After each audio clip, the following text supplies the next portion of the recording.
هلا بنات، ان شاء الله رب تكونوا بألف خير وياكم نونو مرة ثانية. الفيديو مالي اليوم ما كان عندي اي فكرة شنو راح اصور اليوم. كتبت العصام. طبعا الفيديو اليوم اشتغلوا عليه 3، اني وعصام ورحمة. اول شي كتبت عصام، قلت له حبيبي انا ما عندي اي طاقة ابداعية، ما اعرف وش بيه، ما اعرف شو اصور، ما ادري شنو. فهو قال لي ليش ما تصورين شيء على كأس الخليج 25، بما انه هسه كأس الخليج والناس فرحانه ما ادري شنو. قلت له اوكي اريد، بس يعني ما اعرف شو اسوي وما عندي افكار ومدى، يعني ما عندي اي طاقه ابداعيه. المهم هو انطاني الفكره وانا خذتها وركضت بيها. وين رحت الرحمه، كتبت لها اول شي رحمه اردكتهم، اكو احد ما يحب هاي الانسانه؟ اكو احد ما يحب رحمه؟ يعني رحمه دا تسوي شغلات ودا تضيف اشياء لتاريخ البلد والاشياء نفتخر بيها. يعني رحمة بنية عراقية شابة اني افتخر بيها من كل خاطري وقدوة لملايين البنات.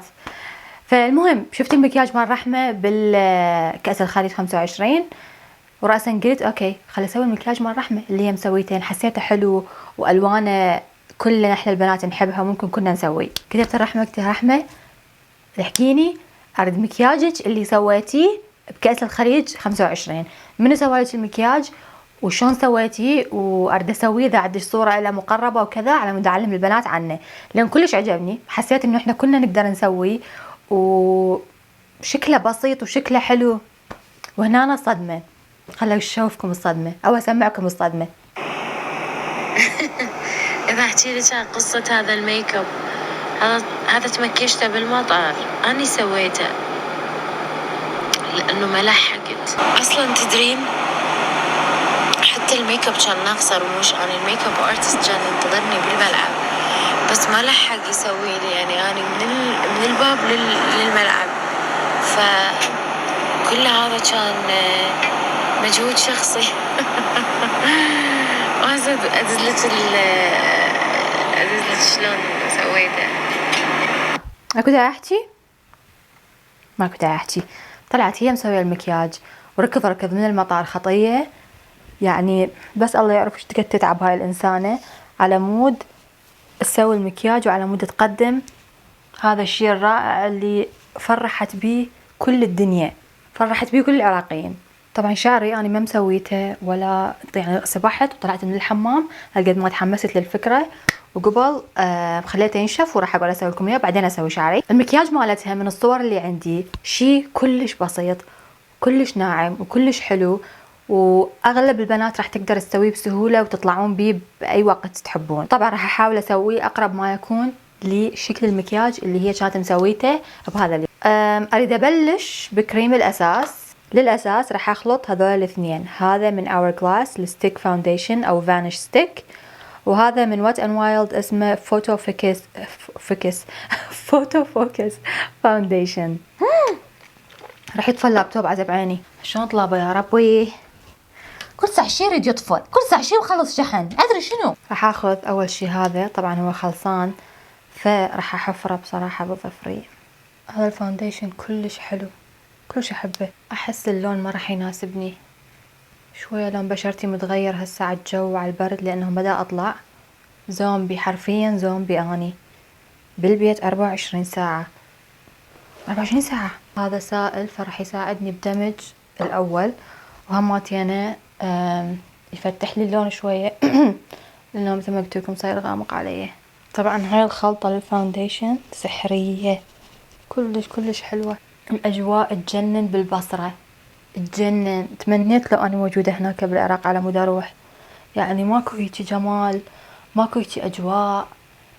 الفرح يلوقنا والله العظيم يلوقنا. يعني احس الموضوع اكثر من مجرد كرة قدم، لا موضوع لما، موضوع فرحة، موضوع انه كل الناس من كل الاطياف من كل الديانات موجودة وفرحانة سوا، الناس من باقي البلدان سواح اجوا علينا، يعني فعلا طفرة. فالشي كلش حلو. طبعا انا كلش بعيدة، يعني ما اقدر اكون موجودة، بس بنفس الوقت اريد اشوف الاجواء واريد اعيش الاجواء واريد يعني افرح وياكم. فظليت اكتب لاصدقائي صديقاتي اللي كانوا موجودين هناك، معودين دزولي صور دزولي فيديوهات. تالي حمودي دزلي فيديوهات وظليت اتفرجهن واهوس من يمي وفرحانة من يمي. وزعنا الفاونديشن. قولوا لي اذا تحبون هذا الترتيب اكثر من القديم، يعني ورايا هيك الغراض. طبعا رتبت الزاوية مع الرسم مالتي. خلوا اخر عم تشوفون، ما اعرف اذا حتبين لو لا. شوفوا هنا انا رتبت اكفو، رتبت الالوان والستاند مالتي هذا كله. اشوفكم بعدين صور اوضح او فيديوهات اوضح. هسه راح استعمل هذا الكونسيلر، هذا جديد، هاي ثاني مرة استخدمه، اسمه كوسس كونسيلر، الدرجة مالتي 3.5 دبليو. هذا الكونسيلر كلش حبيته، خصوصا للبنات اللي عيونهم او بشرتهم جوا عيونهم تكون جافة، لانه ما يجفف المنطقة نهائيا، كلش مرطب. بشغلة واحدة بس، انه يخطط، فلازم تثبتوه زين بالباودر. يعني اذا عفتوه او ما ثبتوه زين راح يستقر بالخطوط، لانه طبيعته مرطب، طبيعته ما ينشف بسرعة او ما ينشف كليا 100% مثل تارت. فضروري من تستخدموه تثبتوه باودر على مود ما يخطط او ما يستقر بالخطوط. هسه الوجه صار شنو؟ صار كانفاس فارغ، لوحة. اللي راح اسويه راح اخذ هذا المنتج من NYX اسمه وندر ستيك. هذا بجهة كونتور والجهة الثانية إضاءة أو هايلايت. كلش حلو هذا لأنه سهل بالدمج وبنفس الوقت عملي. هاي درجة الكونتور وهاي درجة الإضاءة. شوفوهن. الدرجة مالتي أخذتها ميديوم.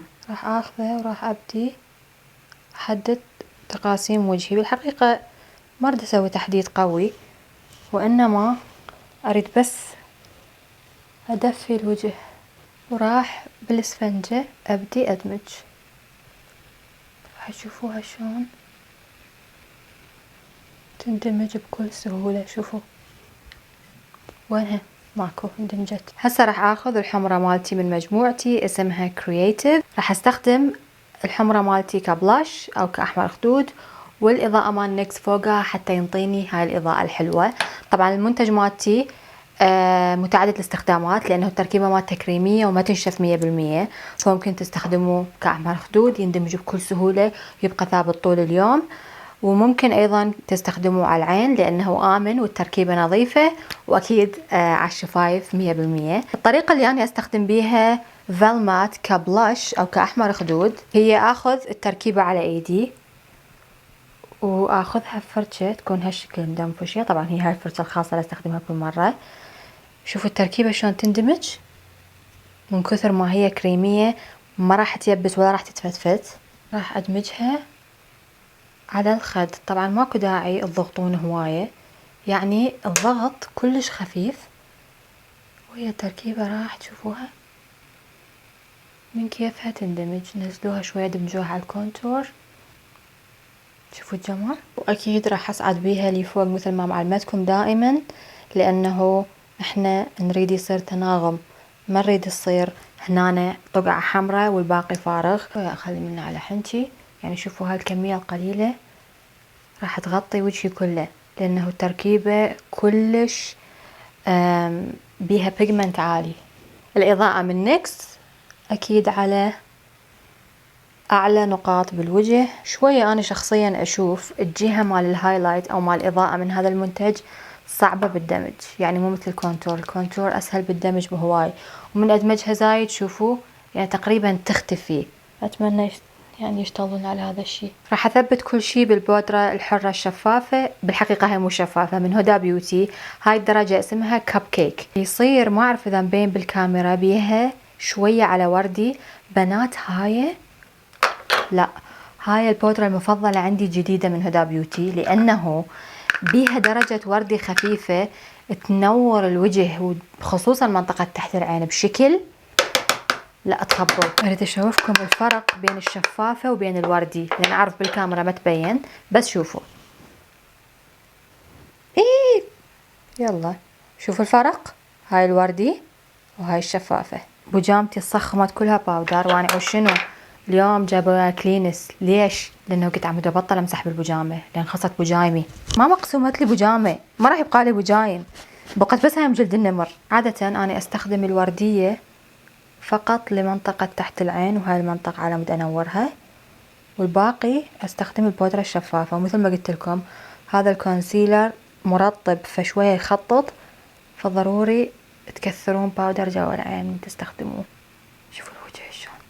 بالمناسبة بس ردت اقول لكم انه فيلمات او المجموعة مالتي مال الحمر رجعت توفرت بالاسواق هسه، فتقدرون تحصلوها مرة ثانية. انا اعرف انه هي انقطعت فترة لانه ورا العروض مال بلاك فرايداي خلصت الحمر من كل مكان ومن كل المخازن. اني شاكرة وممتنة ومصدومة للمرة المليون، رغم انه انا ما متفاجئة من حبكم ومن دعمكم ومن محبتكم اللي ما اعرف شلون اجازيكم عليها، فانا اشكركم كلش كلش هوايه. بس اللي دا يدوروها صار من فتره وتكتبوا لي، انا اشوف رسائلكم انه نونو ماكو، نونو كم مره رحت المحلات ما موجوده، او خلصنا كونفيدنت، او خلصنا كرييتيف، او رجعت هسه توفرت بالمحلات كلها بنقاط البيع اللي راح اكتبها لكم. وين اكتبها بالانستغرام، فتابعوني على الانستغرام، راح اطلع هنا على مود تاخذوها من مكان موثوق وتتجنبون الغش او التقليد او كل هذه الامور. راح اخذ هسه من رير بيوتي الاضاءة الجديدة مالتها. طبعا هذا البراند مال سيلينا غوميز بنات. بس شوفوا الجمال، تشوفون شلون تعكس الاضاءة. هاي الاضاءة نفس التأثير هذا بالضبط راح تحصلوه على خدود. تجنن تجنن تجنن.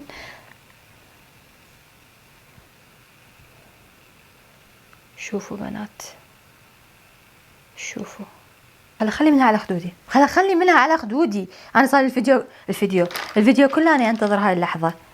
الدرجة مالتي accelerated accelerate. اوكي جاهزين؟ ما اعتقد انتوا جاهزين، لا مستحيل. اوكي بنات، بس شوفوا، اريدكم تشوفون. ما راح اقص الفيديو ولا راح اقص منه ولا لحظة.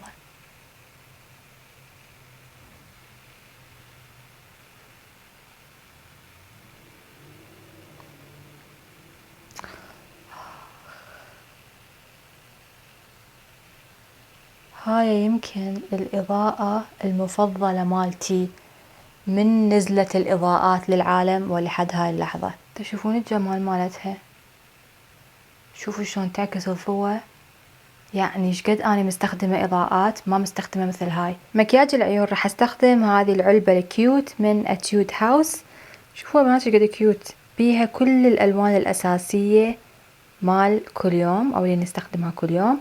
راح أبلش بهذا اللون وراح أوزع هذا اللون تقريبا على كل الجفن بشكل عشوائي. المكياج مال رحمة بالكأس الخليج 25 حسيتها كانت مركزة على الترابيات، أو بالحقيقة هو كله ترابيات، وترابيات بسيطة كلش.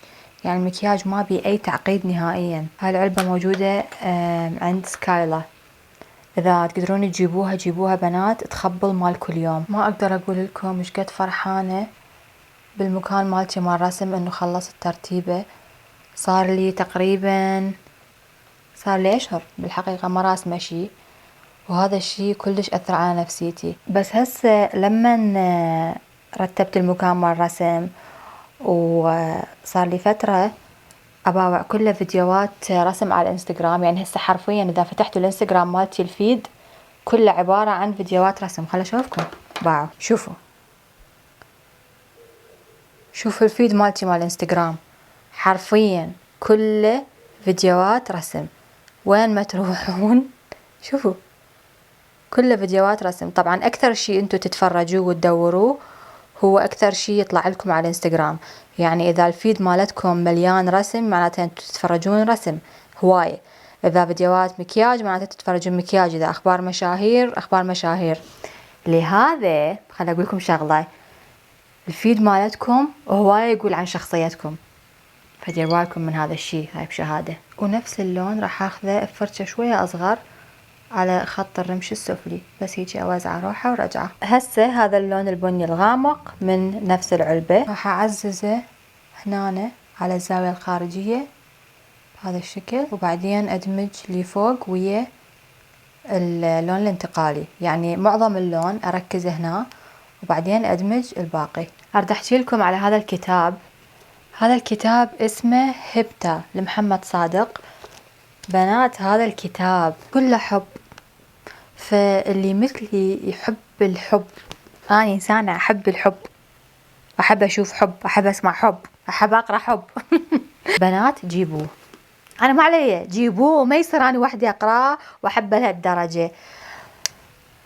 يحكي لكم عن مراحل الحب السبعة، سبعة ولا ستة، يعني ذاكرتي صايرة فظيعة، يمكن ستة، لو المراحل الحب الستة لو السبعة. أولا مفيد، يعني فعلا أحسه كتاب تثقيفي يعلمنا إحنا شنو هي مراحل الحب السبعة، حتى يكون عندنا توقعات منطقية، حتى نعرف إنه إحنا هاي المرحلة اللي نمر بيها هي مرحلة طبيعية. يحكي لكم مثلا على مرحلة العسل أو شهر العسل، أو اللي هي يسموها الهانيمون فيز بالإنجليزي، اللي هي الإنسان أول ما يلتقي بحبيبه أو حبيبته يكون يعني هيجي بحماسة بحبه، ينطي أحسن ما عنده، يشوف أحسن صورة عند المقابل لأن يريد يكسبه صح.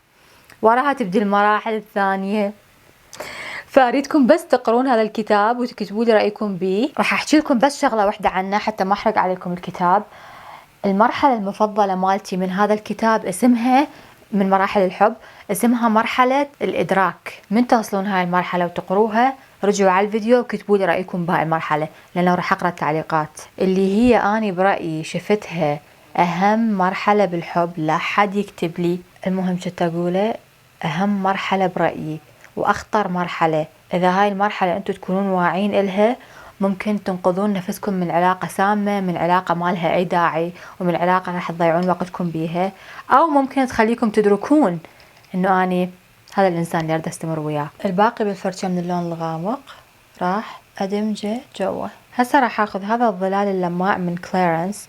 بصراحة ما أدري إذا هي حاطة لماع أو لا، ما شفت هذا الشي بالصور، بس أنا عجبني أحط. شوفوا هيك يصير لونه. هذا جبته وياي من بغداد لما سويت الحملة الإعلانية ويا كليرنس، تتذكرون؟ يجنن هذا اللون، الدرجة مالته 102. راح أخذه وراح بس شوية، يعني ما أريد لمعة هواي، طبطبه على الجفن المتحرك بس هيجي، ما أريد أحطه هواي، بس أنا ودي ينطي شوية حياة. إضاءة سيلينا بمدمع العين. صار لي فترة أسوي هاي الحركة، إنه أخلي إضاءة هنا وأجيبها للخشم. شوفوا أنا كلش أحبها. شوفوا جمال، بحيث شنو لما تندارون من كل الجهات وجهكم ضاوي. راح أخذ هذا الكحل البني من هنداش وراح أخليه ببطن العين، طلع الشكل أنعم بكل الأحوال. وشوية راح أرسم مدمع العين، وشوية راح أسحب لبرا. طفيت الكاميرا وسويت حواجبي، لأن بصراحة أكثر جزء ممل بحواجبي هسه مو بأحسن حالاتها. راح أخلي إضاءة نفسها مال سيلينا جوا الحاجب، بس على مود يرفع الحاجب عندي أكثر. مسكارة راح أستخدم هذه المسكارة من لوريال اسمها لاش بارادايس. تجنن هاي المسكارة، صار لي سنين استخدمها، اللي متابعيني من زمان يعرفون. نسيت اعقد رموشي، يلا مشكلة. بس شوفوا جمال هاي المسكارة، من بعدني نص طبقة حتى مو طبقة. هسه راح احط رموش، بما انه راح مقعد جيت للمطار طلع ما عندي رموش، راح احط لك رموش تدللين. نبدي من الوسط بعدين نبدي نثبت الاطراف. راح اثبت هذا الطرف وبعدين اثبت هذا الطرف. شفايفي دا احددها بهذا التحديد من NYX. صار لي فترة طبعا مدى استخدم غير هذا التحديد، اسمه او الدرجة مالته نود ترافل. شوفوها شلون تصير درجة البني المثالية، اللي لا هي دافية ولا هي باردة، يعني لا هو على رمادي ولا هو على برتقالي، غير اموت عليه. هسه الحمرة اللي حاطتها رحمة، طبعا انا ما اعرف هي حمرة حاطة، يعني هي ما حاطة من حمرتي. اتمنى لو هي حاطة من حمرتي، ولو شايفتها حاطة من حمرتي كانت خرباطة، يعني كانت ما موجودة بهذا الفيديو. من شكل الفيديو او من شكل الصور مالتها الحمر راح اخلط هذين الدرجتين من مجموعتي. هذه اول وحدة اسمها confident او واثقة، وبوك وورم وقارئة. هذه درجتها كلش باردة وهذه كلش دافية. الدرجة اللي خلتها رحمة كانت أحسها خليط بين الاثنين، فراح أخلي قارئة، هذه هي درجة قارئة على إيدي، وراح أخلي فوقها واثقة، هذه واثقة. راح أخلطهم وأسوي كوكتيل، وراح أخليها على شفايفي كتنت، يعني شي خفيف لأنه هي شفايفها كانت تلمع. أرد مراية أنظف وراح أبدي إذا تشوفون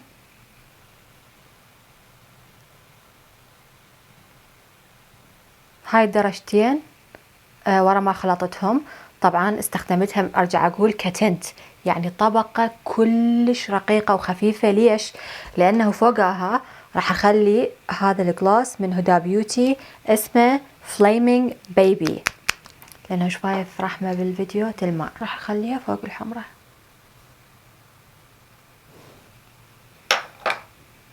أحس أحتاج أخفف الحمرة شوية.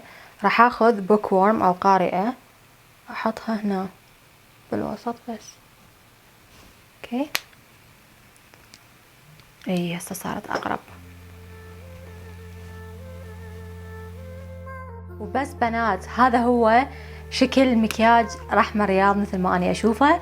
أتمنى استمتعتوا بالفيديو وأتمنى استفاديتوا. دزوا هذا الفيديو الرحمة على مود تشوفوا وتستمتعوا ويانا. وبس أحبكم كوما كوما، وأشوفكم بألف مليون خير إن شاء الله المرة الجاية. مع السلامة.